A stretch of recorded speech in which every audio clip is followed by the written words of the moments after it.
مجھے ہر بری بات نظر آ جاتی.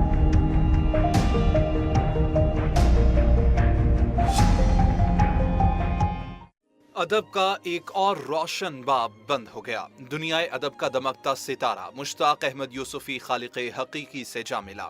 وہ طویل عرصے سے علیل تھے. چند روز قبل انہیں نمونیا کے باعث ہسپتال لایا گیا تھا. طبیعت خراب ہونے کی وجہ سے انہیں وینٹیلیٹر پر منتقل کیا گیا. تاہم انہوں نے 95 برس کی عمر میں جان آفریں کے سپرد کر دی. مشتاق احمد یوسفی کے جسد خاکی کو ڈیفنس میں واقع سردخانے منتقل کر دیا گیا ہے. ان کی نماز جنازہ جمعرات کو ظہر کی نماز کے بعد ڈیفنس کراچی کی سلطان مسجد میں ادا کی جائے گی.